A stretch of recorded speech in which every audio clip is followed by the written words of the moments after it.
Aujourd'hui, il m'a chargé de vous réaffirmer son soutien constant et de vous dire l'intérêt particulier qu'il attache à vos délibérations. Depuis le renforcement de ses prérogatives, le Parlement de la CEDEAO a résolument pris l'envergure en se positionnant comme un acteur incontournable dans la réflexion sur les grands enjeux qui interpellent notre communauté. En effet, les sessions du Parlement sont désormais marquées par une effervescence intellectuelle et sanctionnées par de pertinentes recommandations à l'endroit des institutions communautaires et nationales. Notre Parlement communautaire est devenu le Parlement des idées, le Parlement des recommandations, le Parlement de l'action.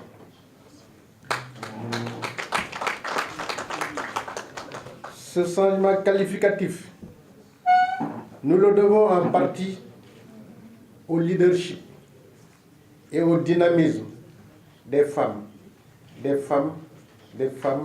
Parlement de la CEDEAO, mais également au dynamisme, à l'entre-gens de mon ami et frère, l'honorable Moustapha Cissé Lo, président du groupe parlementaire. Nous le devons également aux propositions et des acteurs clés du dispositif institutionnel. M'adressant particulièrement aux nouveaux parlementaires qui prêteront serment au cours de cette session, je tiens à vous féliciter pour la confiance portée en vous par vos États respectifs. Je demeure convaincu que votre contribution ne fera que rehausser davantage l'image déjà reluisante de cette maison. Monsieur le Président du Parlement, honorable député de la CEDEAO, la présente session extraordinaire du Parlement vous permettra de réviser le programme de travail de votre institution. D'ores et déjà, en jetant un bref aperçu sur vos activités au titre de l'année 2018, j'ai constaté que le Parlement s'est approprié les principales questions d'enjeu pour la région ouest africaine et parfois même pour le continent. Les questions de libre circulation des personnes et des biens, les questions de la migration, du commerce, de la zone de libre-échange continentale, sans oublier celles politiques et sécuritaires, ont été passées en revue lors de vos différentes sessions. Toutes ces activités de réflexion sont assorties de fortes recommandations et résolutions. Je salue également les missions effectuées dans certains États membres pour constater de visu la situation des populations et l'état de mise en œuvre sur le terrain des programmes et textes communautaires.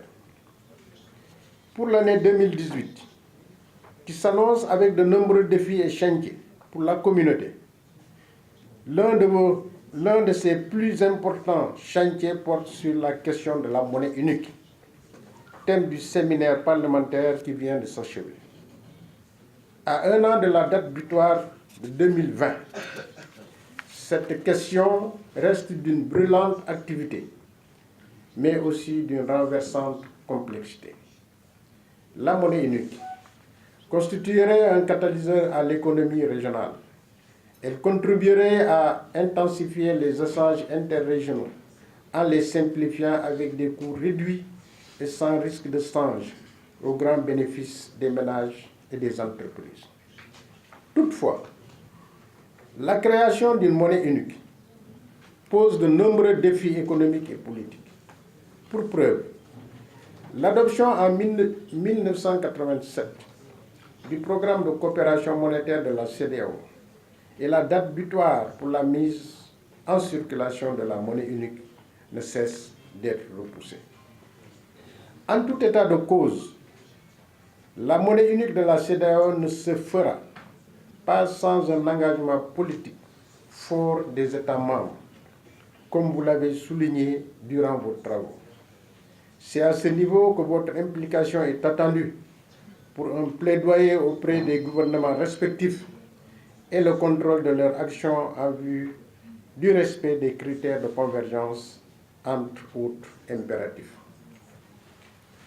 Votre action est également attendue, Monsieur le Président de la CEDEAO, honorable député, auprès des populations et de toutes les parties prenantes pour qu'elles puissent s'approprier la question, car il est important de les informer sur le processus et de les consulter afin que la future monnaie reflète leurs aspirations, identité et attentes. Vous y êtes habilité doublement en tant que membre d'organes chargés de contrôle des politiques publiques et d'assemblées représentatives des populations de l'Ouest africain.